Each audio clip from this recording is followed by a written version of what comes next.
guys, it's Christmas Eve. It's the night before Christmas. And all through the house, actually many creatures are stirring because I for one am loud and my cat is almost louder. How are you? Happy almost Multiverse of Madness Day. Happy May the 4th. I'm good. Yep, May the 4th be with you. That's right. And another important, nerd celebration aspect to today. Well, we are live here to chat about TV from this week and also maybe a little bit of movie stuff from this week because we are very excited to be seeing Doctor Strange and more importantly, Scarlet Witch in theaters this weekend. I say this weekend. That's not actually true. It's going to be this Thursday, this time tomorrow. Like it's the movie's going to be over.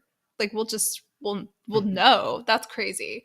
Wild. Well, for tonight, we do have some other stuff on the agenda. I may have just got done watching The Flash. Wipe away our tears. Why is every show right now trying to get us to cry? From what you've watched this week, is everything trying to get you guys to cry too, or is that just what I'm watching? Superman and Lois tried. Moon Knight, compared to the things that they've done previous to this final episode, was not as tearjerkery as had been. So, The Flash always tries to make you cry. I'm in like a good sweet spot of Arrow where there's some there's some stuff that some crying going on. So yeah, it feels kind of traumatic right about now. Yeah.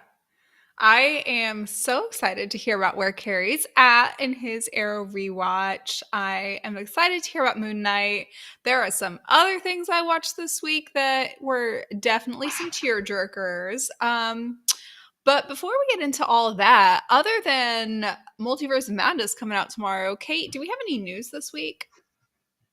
So we have some sad news this week. Both Legends of Tomorrow and Batwoman have been canceled. They will not be coming back next season. Pour one out. Mm-hmm.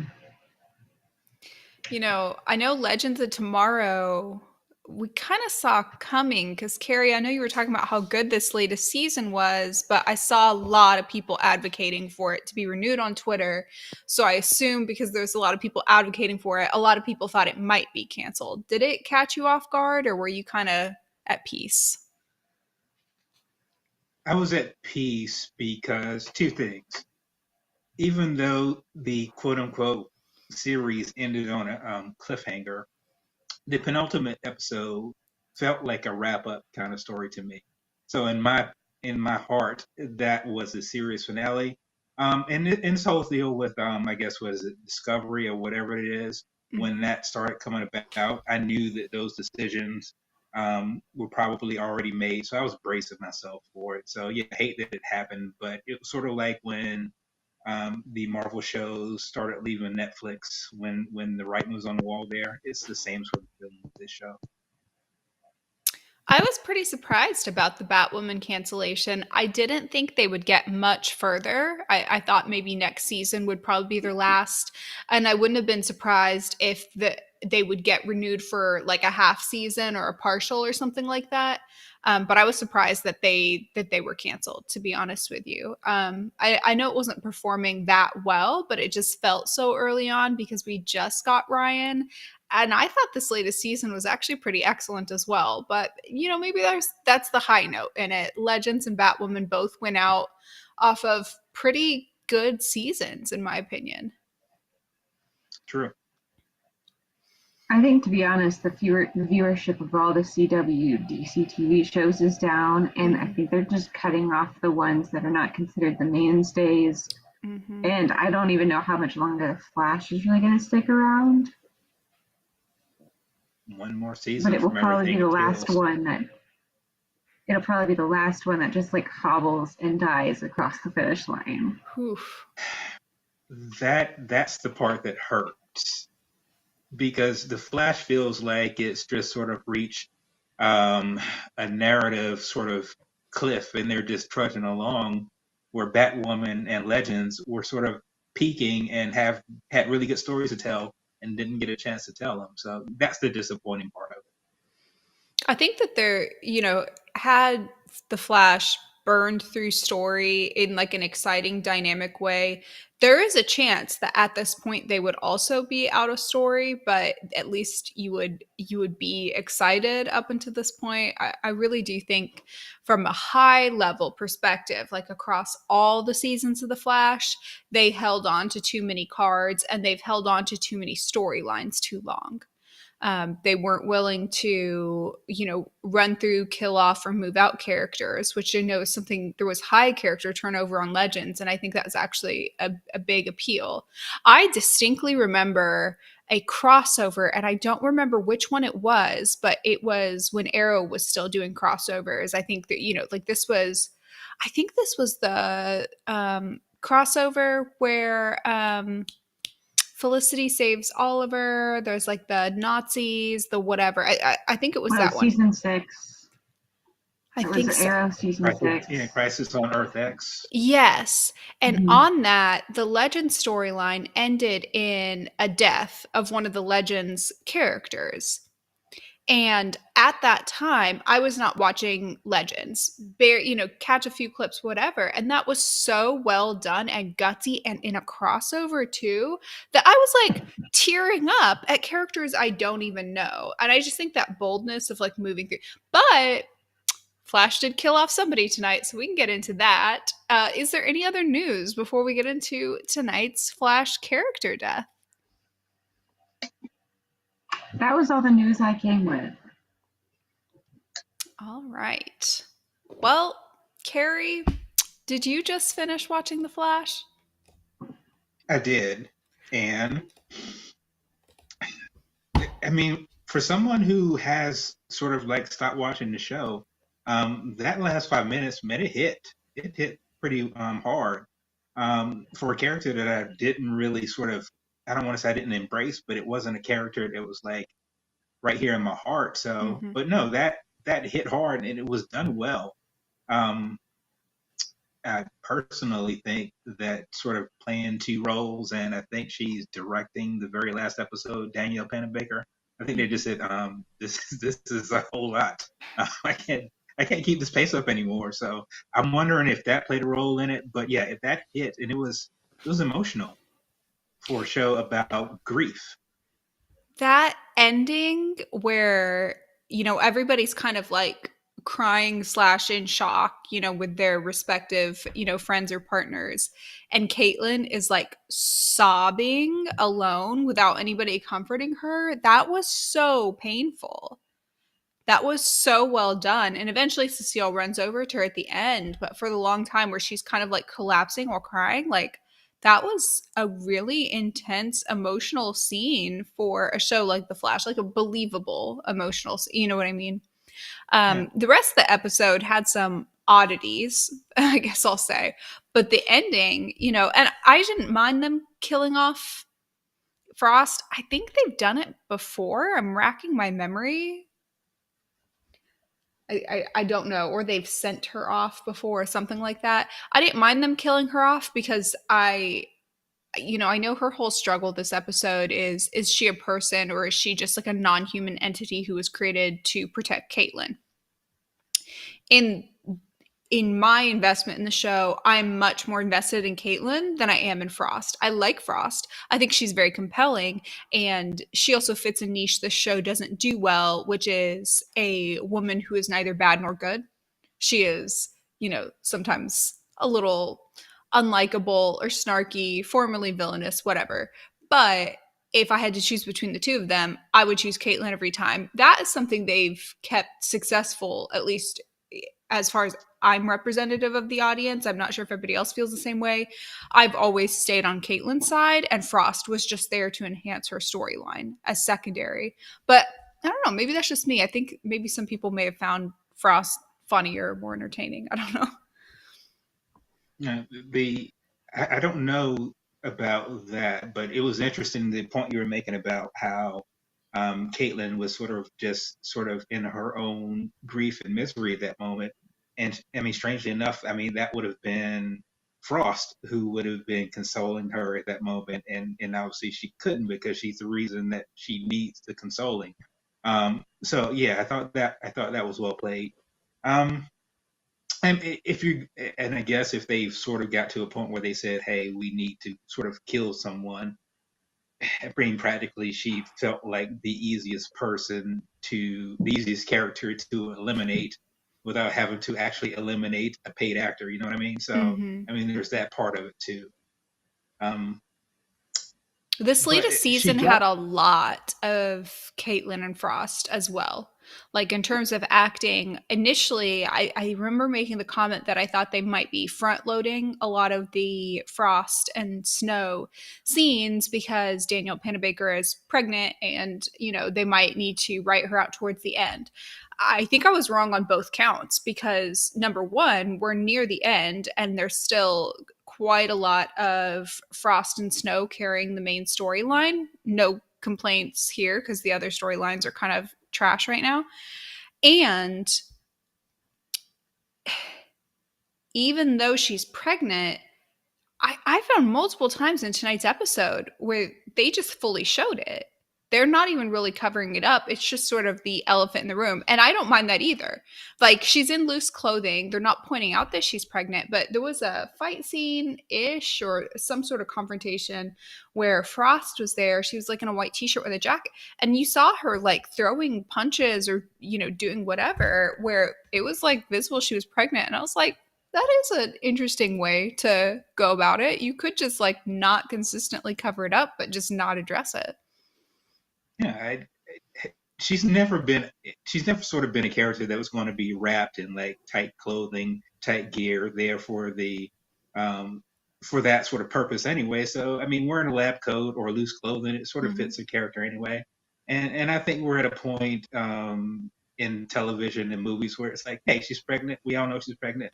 We ain't putting boxes in front of her. If she can Right. do stuff, she can do stuff. She can't. So that's fine.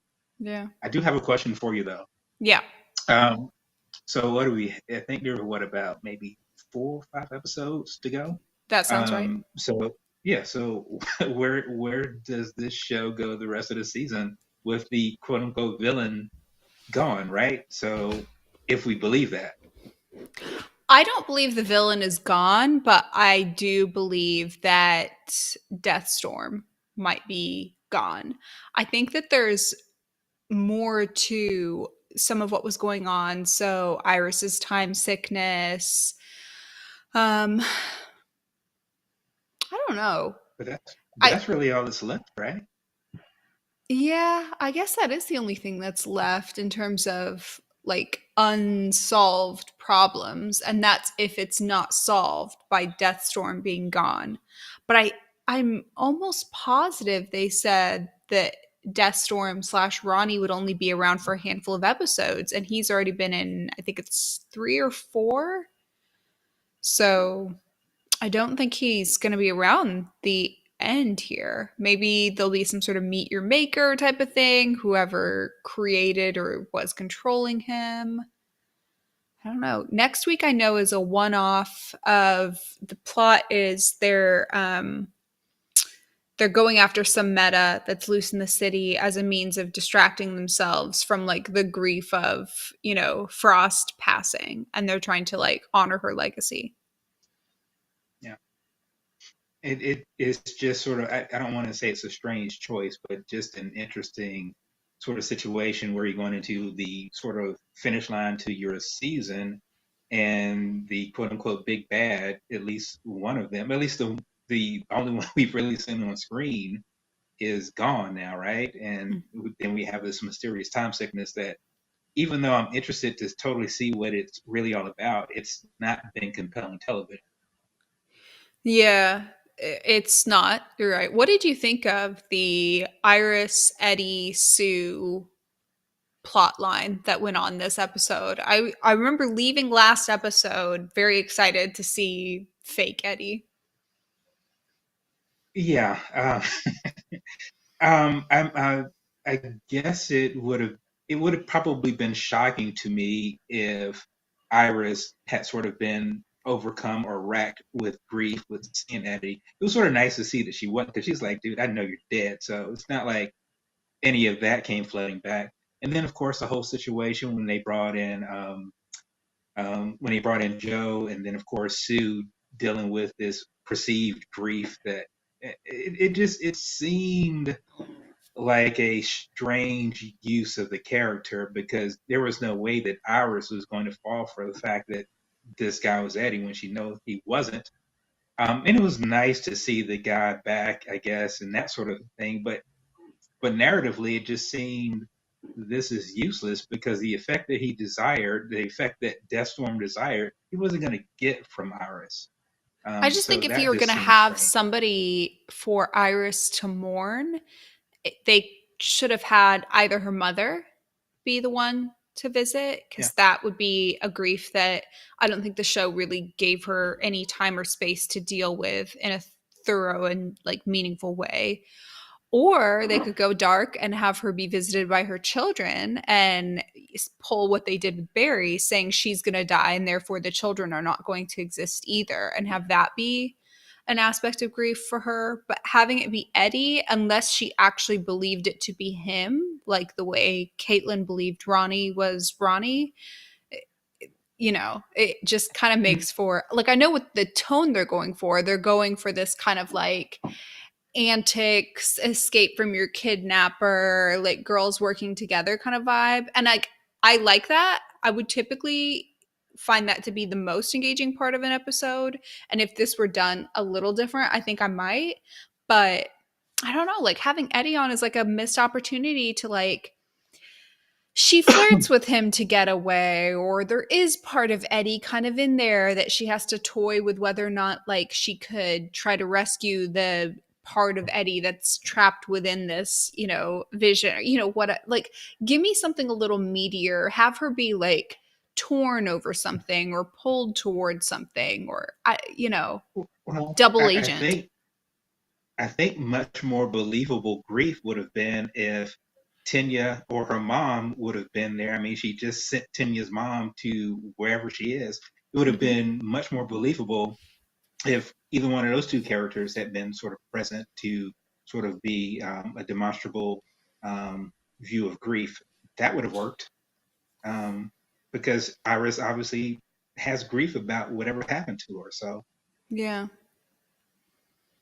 oh well. Or, I don't know. There's just have give her a chance to play two characters, have another Iris visit her, and like she's grieving her past self before she like was a part of all this or got into all this. I don't know.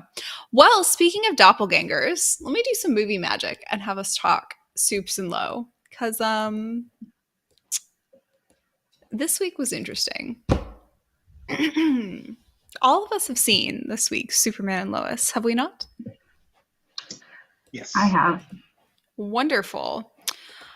Quick pause to note in the chat. Ma says that the Flash has suffered from experimental phobia. Very true. And that Frost was supposedly lost when they developed the metahuman cure before. That's what it was. That's what I was forgetting. Thank you, Ma. Stormy says, haven't watched Flash in years. Aren't Frost and Caitlin the same person? They kind of are. They're like, Caitlin was created, or Frost was created out of Caitlin's DNA. They're played by the same person. But like Caitlin's the blueprint. Caitlin's the original. Okay. And they have separate bodies now, so. Yes, they have separate bodies. Both happen to be pregnant. Let's talk Superman and Lois. So let's just start at the end. The big reveal. What did you think?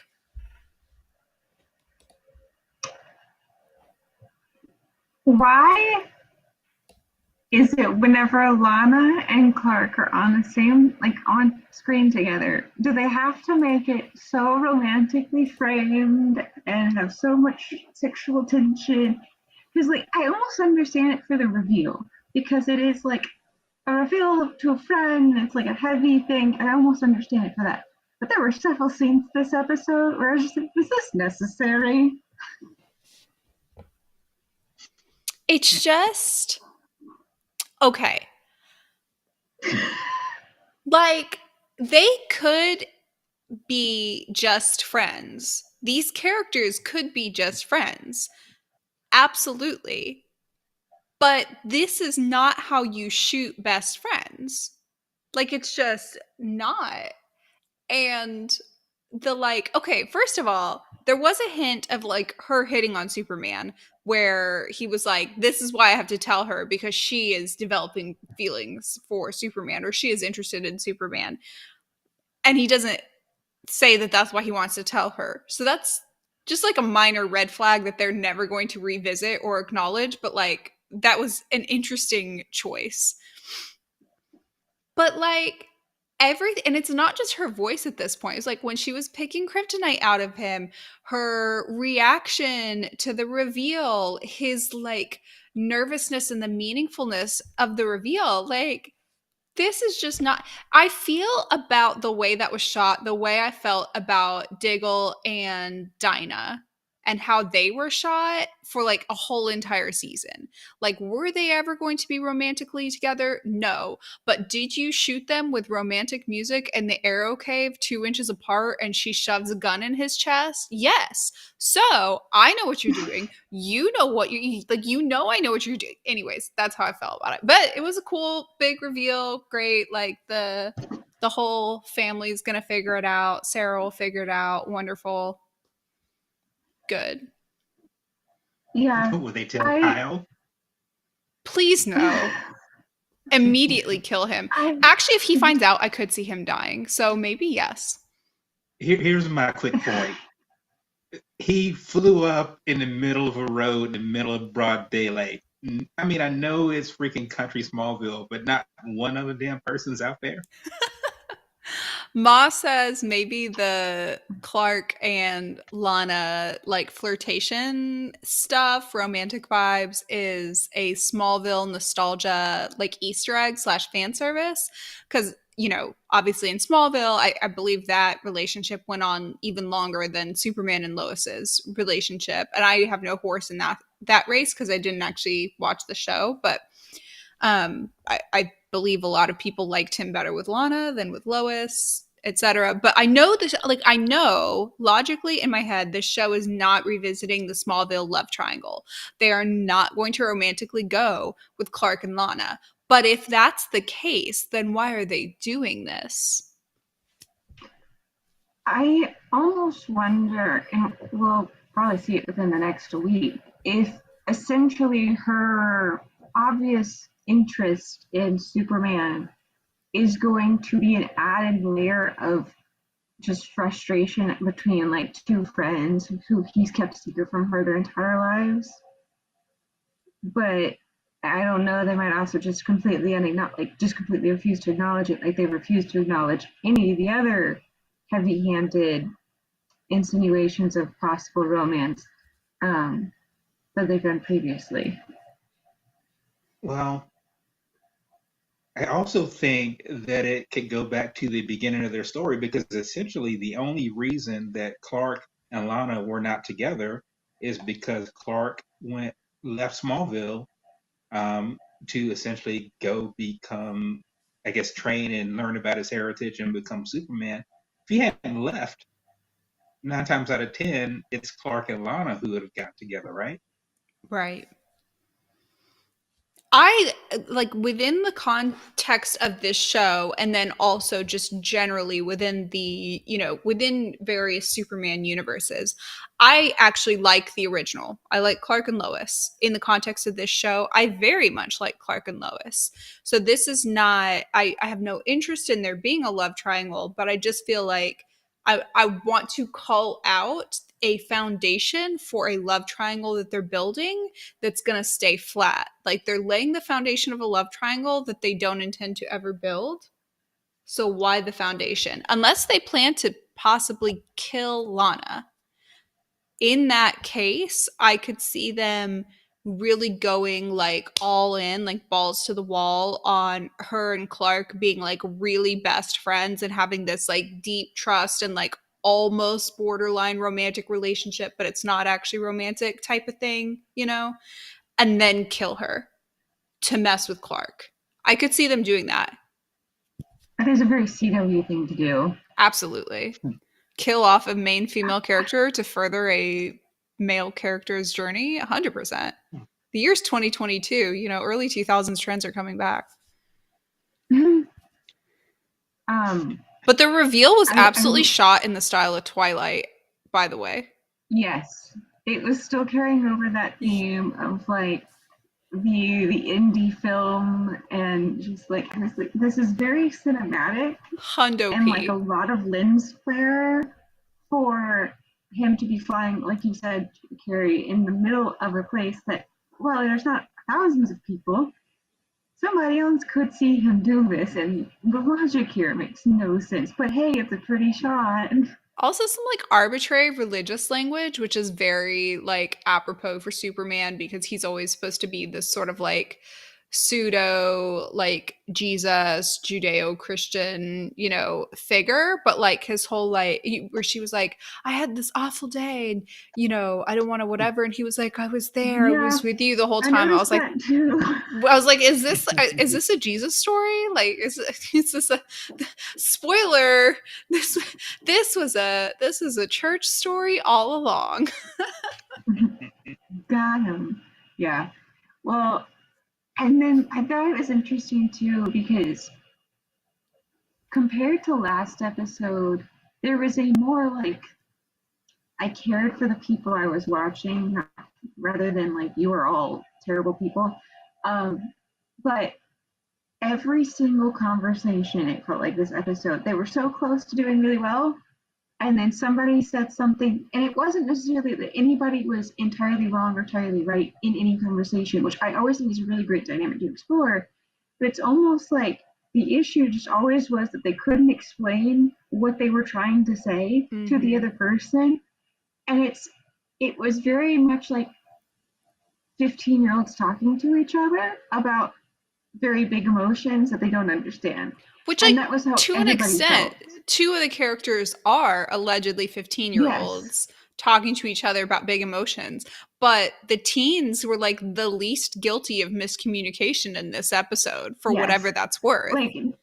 Like, normally I love Lois, but I got a couple of times really frustrated with how they made her, like, explain herself to Jordan. Like, from like an outside perspective, I can understand Lois and Clark's like view of like, not right now. Like, this is a later problem. Right now, let's deal with the woman that's being abducted by a dangerous, evil version of Jonathan. Let's deal with that problem first. But I also very much was like, could you just either communicate why you're doing this better, or Lois simply just be like, I was just going to go see Lana, and Sarah was there, and so I just talked to Sarah while I was sitting there. That particular one was so frustrating to me because she was like, it's better coming from me. You were just sitting in the office making small talk with her. It was perfectly fine. Like, yeah, like, because it was, if it had been more on the nose or more specific about her talking about dating history, it would have been an intentional thing to like help Jonathan along or Jordan along. Or I don't know, but it didn't really feel like she was just like a woman that saw Sarah, liked Sarah, just wanted to give Sarah good advice. It really didn't feel like preconceived or anything. It wasn't like a contrived meeting for Sarah. And then she had to like kind of explain it to Jordan, but never really fully got there, if that was her intention anyway. But really, she had just gone to see Lana to help Clark. And the whole logic of that miscommunication jumble made no sense. And it made it worse than it needed to be. And they could have actually explored the things that were an issue better if they had made less of an issue of nothing. Fully it was agree. like a Gilligan's Island and sort of like Three's Company miscommunication episode on steroids. Yes. Yes, exactly. I thought the letter thing with Jordan writing a letter to reveal his identity to Sarah was number one, cheesy, and number two, setting up for a dynamic where like it gets in the wrong hands and the wrong like there's one thing you don't want to put down on paper. It's that your dad's Superman. Like I get she took your phone, but like so you're about to sit there and use your words then because like don't put that down on paper. But that wasn't the direction they went with it. I did appreciate that they had him wanting to tell Sarah to parallel Clark wanting to tell Lana so that it was just clear everybody was on the same page. And when asked, like Lois was like, yes, absolutely, please tell her, having spent the whole episode also telling Clark, like, go after her, rescue her, whatever. So it didn't feel like Clark was like ditching his family for Lana or anything like that, or going against his family or Lois's preferences. So I thought that was cool. That is another note in the romantic parallel situation, though, that Clark and Lana were set up to parallel Jordan and Sarah. For what it's worth, though, I don't think Jordan and Sarah are going to end up together either. So, is what it is. There is one thing that to shift gears a little bit. There is one thing that I wish that they had done, say, going back to the last episode and this episode, because obviously what we've always known about Superman is he hides his identity for two reasons. So he can sort of live a normal life, and so he can, quote unquote, protect the people that he loves. But obviously in Bizarro World, they didn't do that. And certainly it had like ramifications, repercussions in some ways, but in a lot of ways it didn't. Like it wasn't like they were sort of living in a situation of fear of someone coming to do them harm.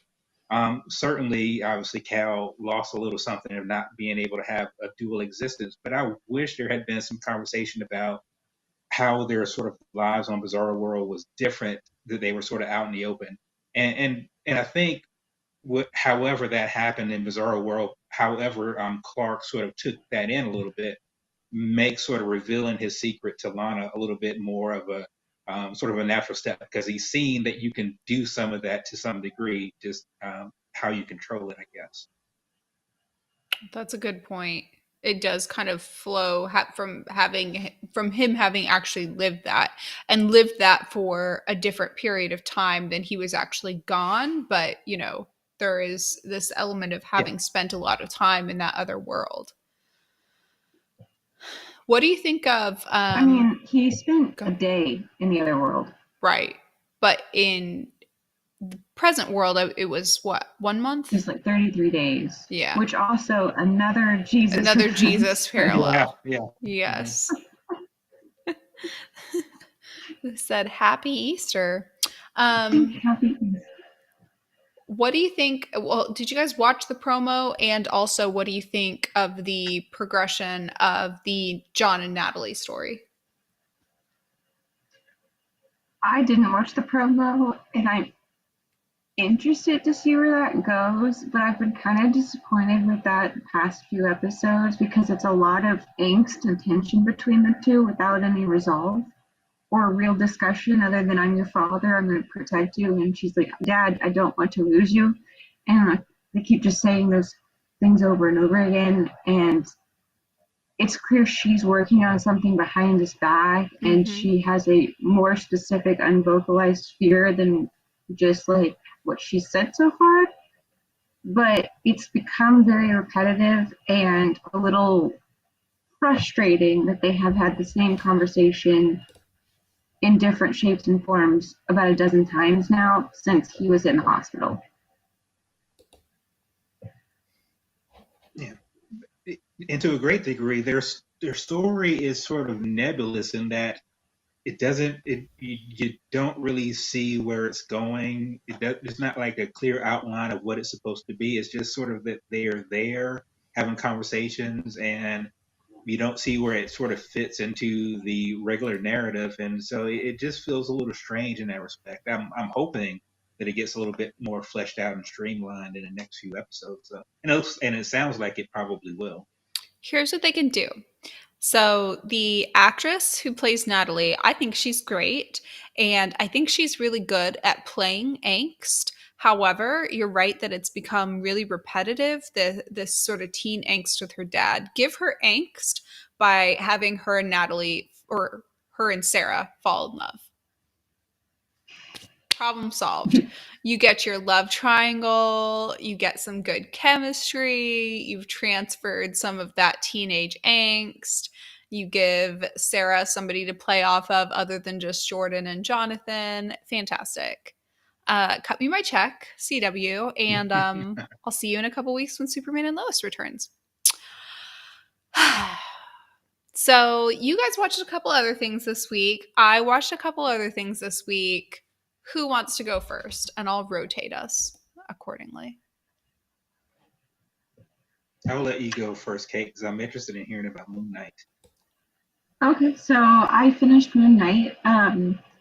So coming off of last episode where he was in the Field of Reeds, which is essentially Egyptian mythology heaven, and he was able to work his way back. I had a bit of a fear going into this episode that they were going to kind of do the thing that shows do, where they undercut the sacrifices of other characters for the big wealth pizzazz.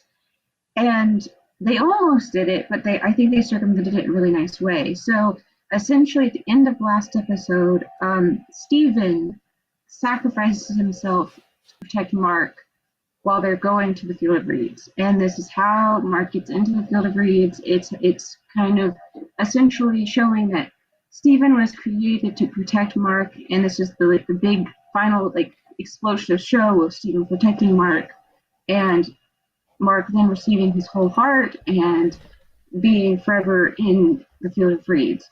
But basically, from the moment he steps into the Field of Reeds, Mark is like, this isn't fair.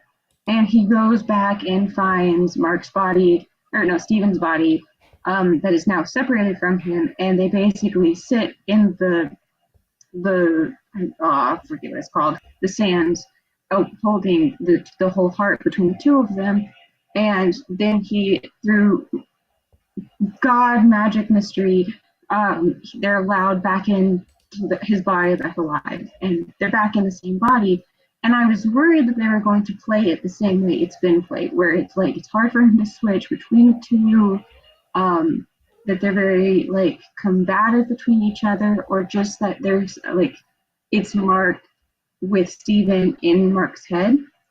But instead it very much was played as, Mark is the initial mind, but they switched back and forth so easily that it very much is two separate characters just inhabiting the same body and protecting each other equally. And that, I think, was a really great story arc, especially since it's Mark saving Stephen coming right after Stephen saved Mark.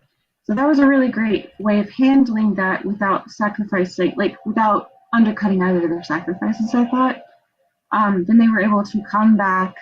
The big bad does some of the big bad things. He sets basically Amit free. Amit starts to attack the city, and they have to release the other god, Khonshu.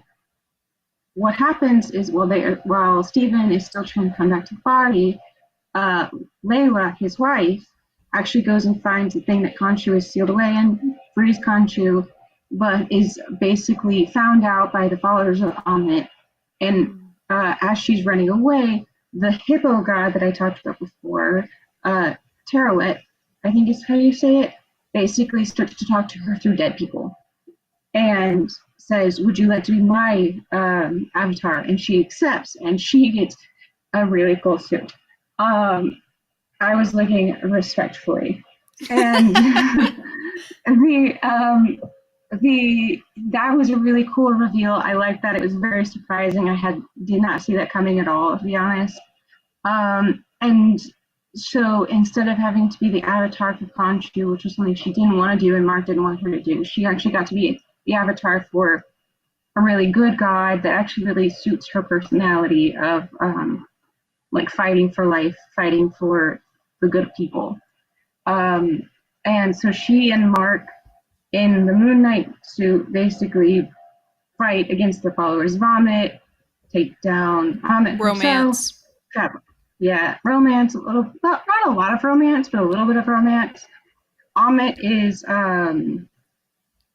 launched back away into one of the main followers, and essentially the Moon Knight is told by Khonshu to basically kill the follower and the god, and he refuses because that is essentially the entire process of like justice that Amit had done. And I thought that was a really great moment of like him refusing to fall prey into the cycle of vengeance and death that these two gods are basically fighting over. Um, there is a cliffhanger ending a little bit with a final, like a mid credit scene that adds to that. By the way, he does have a third personality that he still doesn't know about, which was revealed in the credit scene, which was great. I would say that the finale wasn't as good, or I just wasn't as engrossed as the last two episodes were. But I think it was still a really great finale for what it was, and I still really enjoyed the show. I thought it did a really great job of exploring some really deep and hard to communicate concepts. And I liked almost all the characters that you're supposed to like, and I liked to hate the characters that I'm supposed to hate. Lovely. I saw a promotional tweet from the show saying like, enjoy the Moon Knight, series finale, blah, blah, blah. And then they deleted it and changed it to enjoy the Moon Knight season finale. Yeah, they didn't. I don't think I saw them confirm a season 2 like they did in Loki season 1.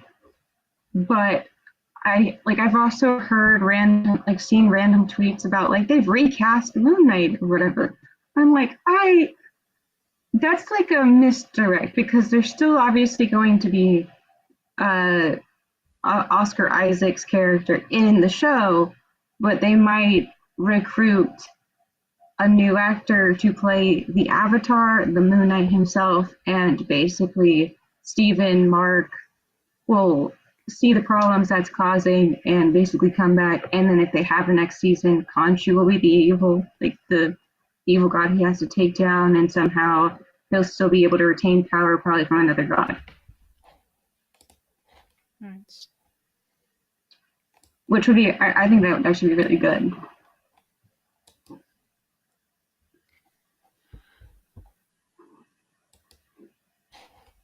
I am excited to dive into the show at some point, but that point has not yet been reached for me. Carey, have you given Moon Knight a shot yet?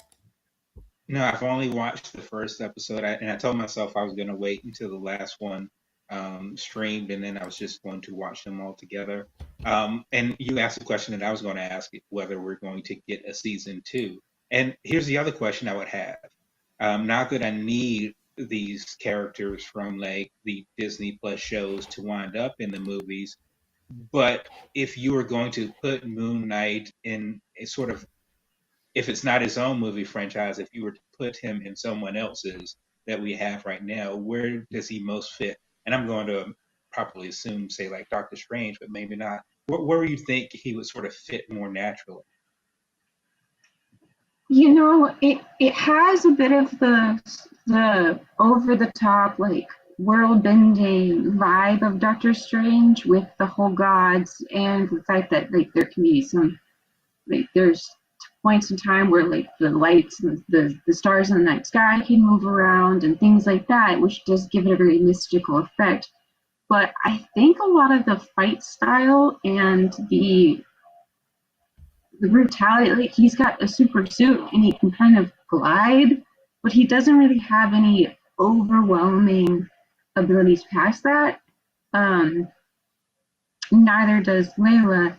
So I would actually almost put him more in like he even flies around. Both of them do really more like when he was still in the new Captain America. What was his character used to be called? Falcon. The Falcon. They both fly around kind of like the Falcon, mechanically speaking. I mean, his is like a cape, but it still looks the same. It kind of has a similar tone to me as that. So it'd be more of like a martial combat, it's like superhero combat or team up to me would fit better.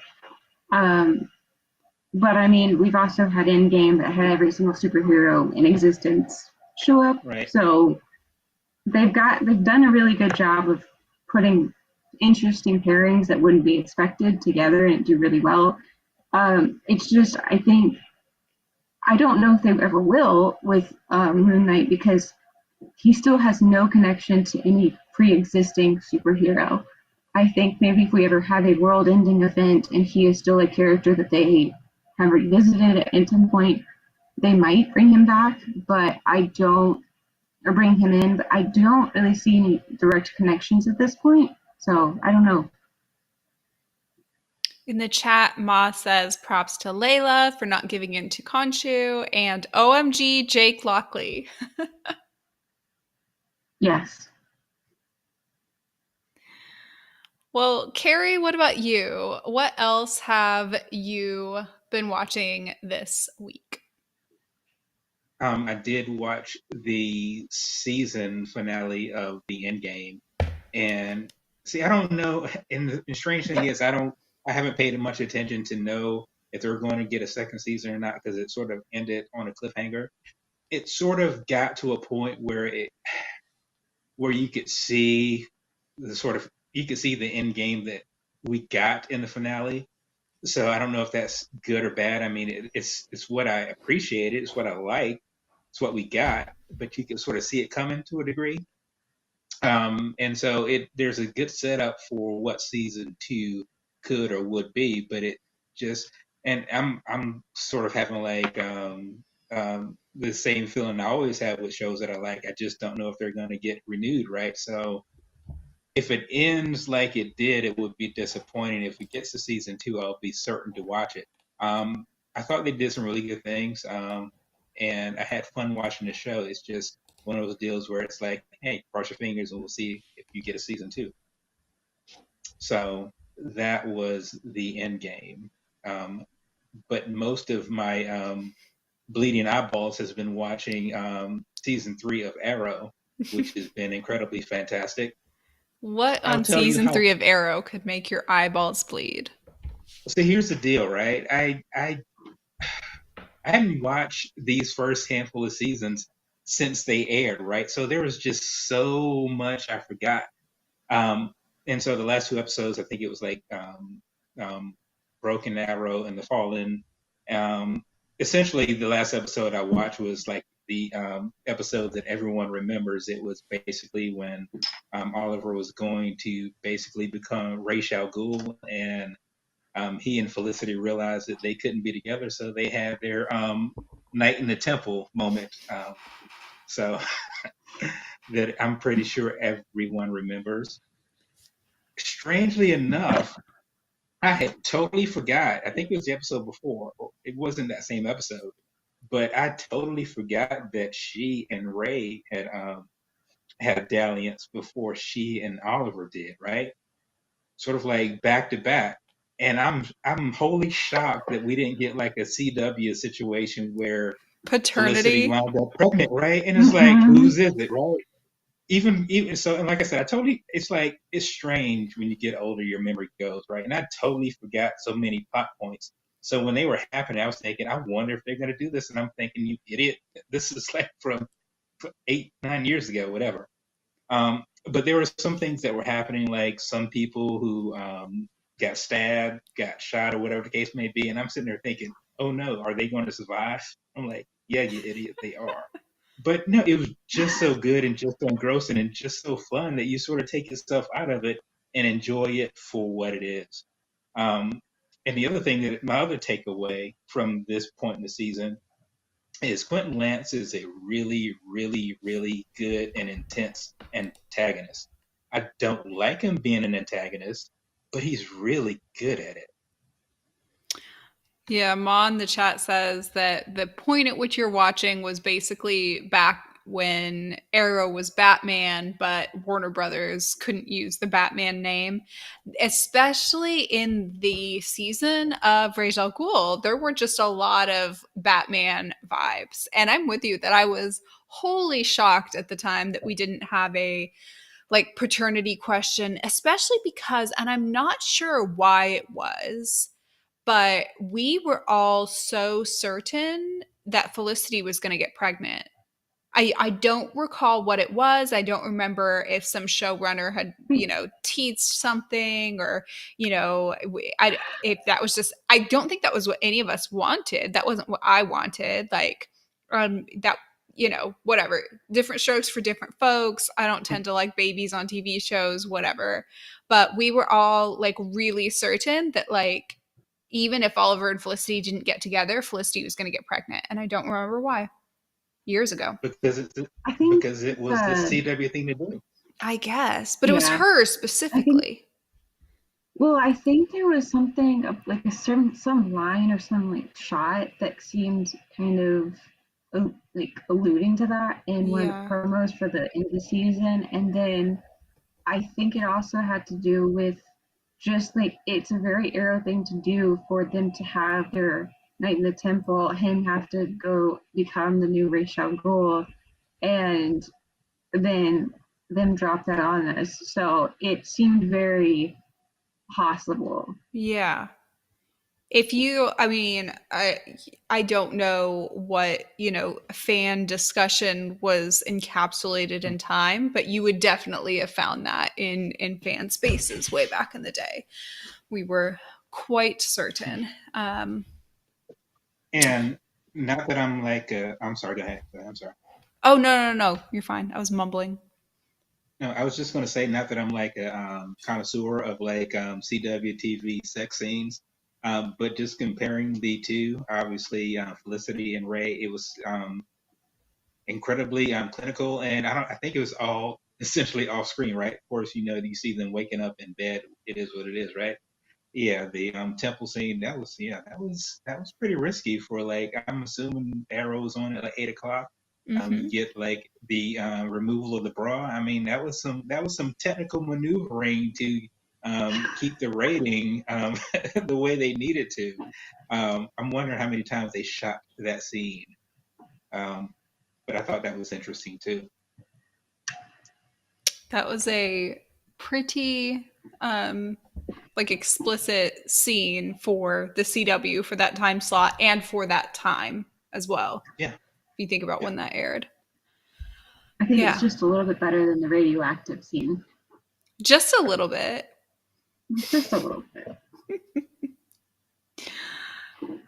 Well. So yes, that's been occupying my time. I can't top that, pun intended.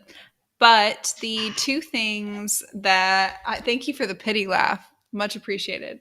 The two things I watched this week that I wanted to highlight, the ones that I previously referenced, made me cry. Number one, the Ozark series, finale. The reason I wanted to highlight this, it was excellent. The final season was excellent. They knew it was the final season. They planned for it. The whole show is just absolutely fantastic. That is an incredible show. If you haven't watched it and you need something that will make you feel like respected as a viewer, like you are, they lead you down trails and give you the story for it.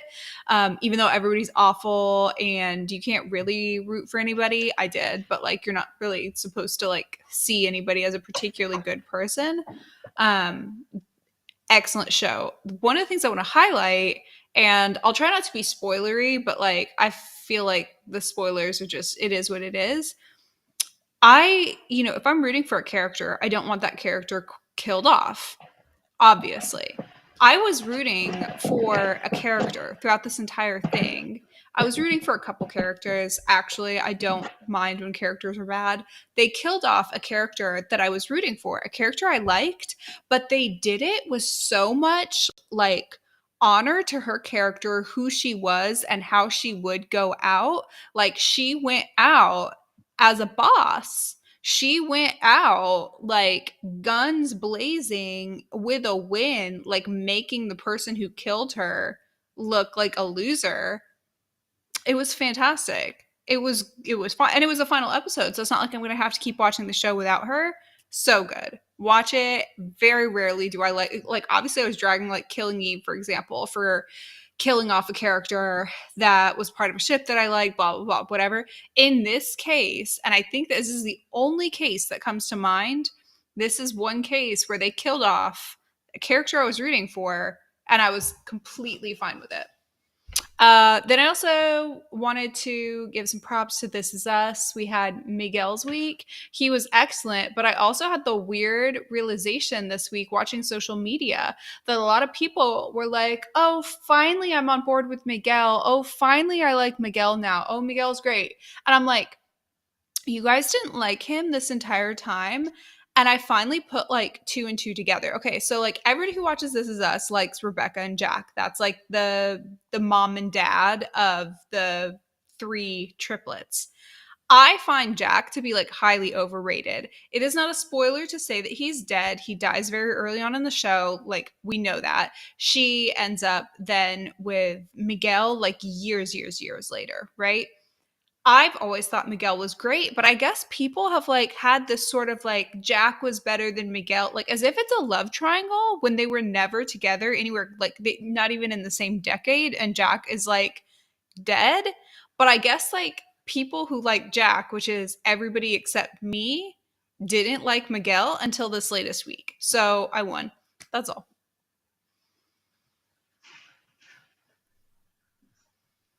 Any final thoughts or feelings? Well, I was going to say about the Ozark, right? The character who died in sort of a blaze of glory probably served a purpose for the show, sort of like Frost did for the Flash, right? So 100%. full circle. 100%. And they had, it was just such a like badass way for her to go out. She goes out on top. She goes out having got what she wanted to get together with her life together. She made kind of a risky choice, and was very intentional and deliberate about it early on in killing essentially like the biggest mob boss in the world type of thing, knowing that that's basically probably signing her death sentence. And when she goes out, it's sort of like, okay, kill me. Like, what are you waiting for? Do it now. Like, she goes out guns blazing. It's fantastic. You know, if I were in charge, this is why I wouldn't be, I wouldn't have killed her off. But if they are going to kill her off, that's the way they should have done it. So for once, I have nothing bad to say. And I will forever use this show as an example of like, see, I'm not always against them killing off my favorite characters in the like 99% of the time where I'm going to be like raging every time my favorite character is killed. Thank you for staying 3 minutes overtime for that. It was worth it. Always. Well, this time tomorrow, we're going to have just finished Multiverse of Madness. Stoked about it. But we all got to go get to bed or Santa won't come. So everybody get your sleep. So Santa/Scarlet Witch, basically same thing if you really think about it, can come visit and drop off Multiverse of Madness for us to watch tomorrow. Bye.